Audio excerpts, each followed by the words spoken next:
Right folks, and welcome back. So it's another Sunday and we've just been doing outside work again. Not really got anything major done, just lots and lots of little jobs. New battery eventually arrived for the big tractor. Had a problem with that, the engine had stuck again. I think I said that in the last video. So I've got the tyres blown up, topper on. The reason the grill's out and it looks awful is I'm pulling the negative battery terminal off because I think I've maybe got a short.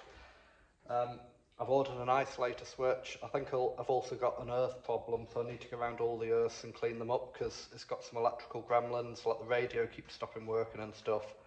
It starts and stops, but it doesn't do a lot of work. It's 1976, I think that was built, although it's on a Y-Reg because it was imported to the UK in '83.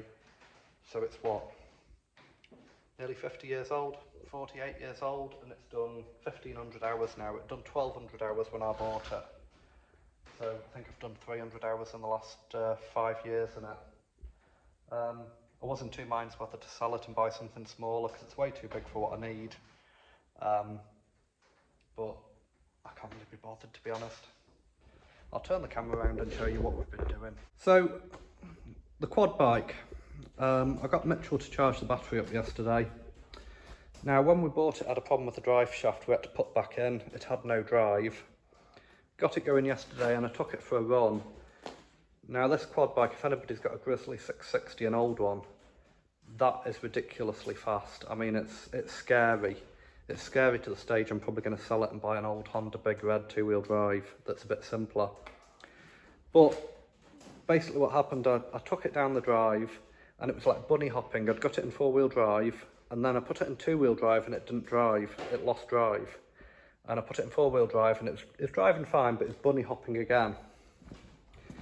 And what had happened is it's got the most ridiculous arrangement. It's got like a spline shaft that goes into the back diff. I don't know if you can see that. Rather than like a universal joint that most normal people would use, it's got a spline shaft and the shaft's worn in the middle. It's like beveled worn. So this is the drive shaft. So this end's fine because it doesn't really move. This end, you'll see it's got a curve because it oscillates. And this is the rear drive hub. So it's got a spline that goes onto the back axle. This is splined there. You'll see the splines are completely worn. If I put that on there, it would drive, and that's obviously what's been happening when I bought it. Somebody's obviously rammed that back.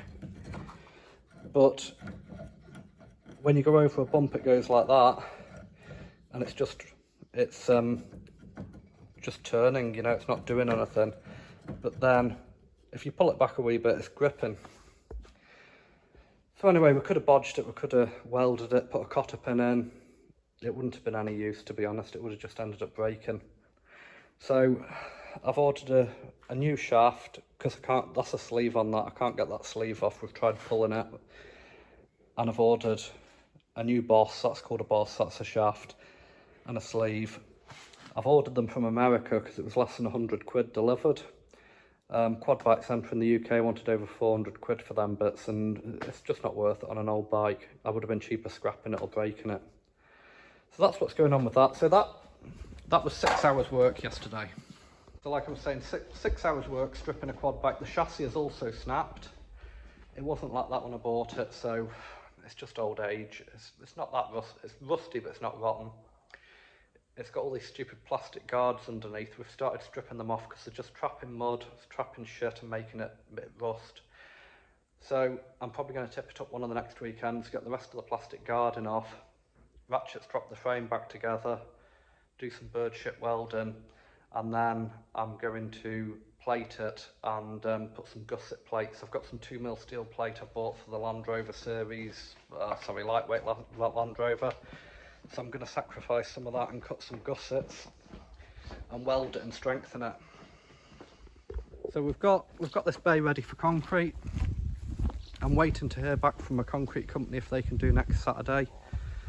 So I've got the shutters kind of set up, I've got the grid in the middle. I've put a couple of blobs of silicone and a bit of 9mm OSB over the grid so we don't block that with concrete, and also so we can tamp off that so we get a good fall, so it drops away, so the water drops into the grid, and we'll finish around the grid with a bevel trowel. Lost that inverter going again. It's not happy. So I'm hoping we'll get 8 cube of concrete on Saturday. That'll skint me and get that laid. We're getting the yard here ready for concrete. And something we've been doing that I was supposed to do at Christmas, I bought some K2 tanking slurry because we were getting a problem with penetrating damp going straight through the 6-inch block work. Heather did paint most of the inside walls with bitumen to stop it, and me and a lad have been doing all these walls with tanking slurry today. It looks a bit patchy because we've had to soak the blocks really well. We've thrown buckets of water at it, then we've soaked and soaked and soaked it. But the idea, we've done it with this K2 tanking slurry, which is like a hydraulic tanking slurry that'll stop the damp. And then we're going to do it with a lime slurry hopefully next weekend, which will be 3 parts lime, 2 parts sand, 1 part Portland cement. That's what people use around here on agricultural buildings, so we'll use that. That'll fill the rest of the voids. And then we're going to do it with a proper traditional lime wash. Just because we've creosoted it, I just want it black and white like the farm buildings are around here. So we've done all this, and as soon as that bay's concreted, we'll get these Land Rovers moved, and I'm going to either hardcore or concrete this or block pave it or something. Let me know in the comments what you think, but I'm going to get this done so when people visit us we can just get a couple of vehicles parked. But it's getting there, it's getting there. That was 7 hours work today, doing that with tanking slurry.